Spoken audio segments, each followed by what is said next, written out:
This week's Parsha is Parshat Vayetze. We are all very familiar with the story. Yaakov runs away to Haran, meets Rachel at the well, and wants to marry her.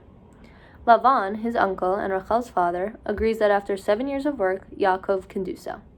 At the wedding, Lavan switches Leah with Rachel, and Yaakov has to work another 7 years so that he can eventually marry his truly desired spouse.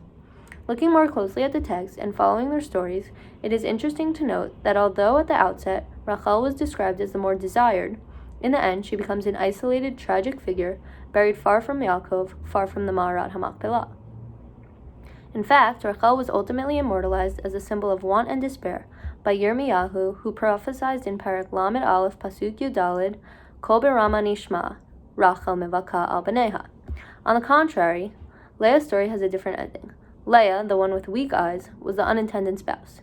In case we could possibly be confused about her initial station, the Torah specifically states, Vayahav gam et Rachel mileah, and he also loved Rachel more than Leah.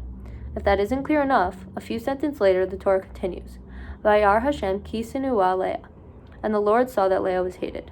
Yet, in spite of all of this, she is the one who is ultimately buried for eternity next to Yaakov. It is through her and her children that Judaism establishes itself as a nation with descendants as kings, and through whom ultimate salvation will come. Quite the opposite of despair and want. We have to ask, how did this happen? What went so wrong for Rachel and so right for Leah? Are there lessons we can learn from the way that each lived their lives? Let's re-examine the Rachel and Leah story. We see that Rachel, despite her preferred status, was self-absorbed. She seems to be continually yearning for something else. Leah, on the other hand, was devoted to Yaakov and building a life together. She was focused on family, fidelity, and legacy. These attitudes are most clearly exemplified by their individual reactions to having children. Rachel is unable to have children. While there are many Torah stories about barren women, what is notable about Rachel, however, is her reaction to her situation.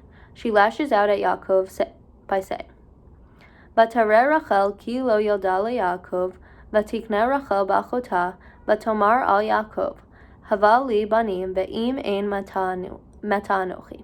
And Rachel saw that she had not borne any children to Yaakov, and Rachel envied her sister. And she said to Yaakov, Give me children, and if not, I am dead.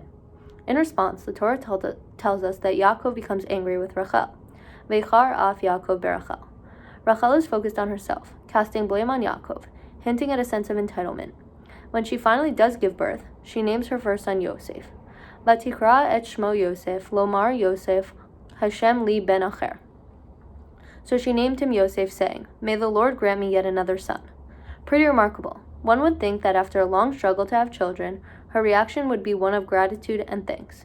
Instead, she suggests that she is not yet satisfied, she is still focused on what she lacks. Leah names her firstborn son Reuven. Vataher Leah vataled ben vatikra shmo Reuven, ki amra ki ra'ah Hashem beinei, ki ata ya'aveni yishai. And Leah conceived and bore a son. She named him Reuven, for she said, Because the Lord has seen my affliction, for now my husband will love me. Leah's focus is on her life with Yaakov and building a family together. In the end, Rachel continues to weep for her son, and Leah is buried next to Yaakov forever. This can be a lesson to all of us, especially during these trying times.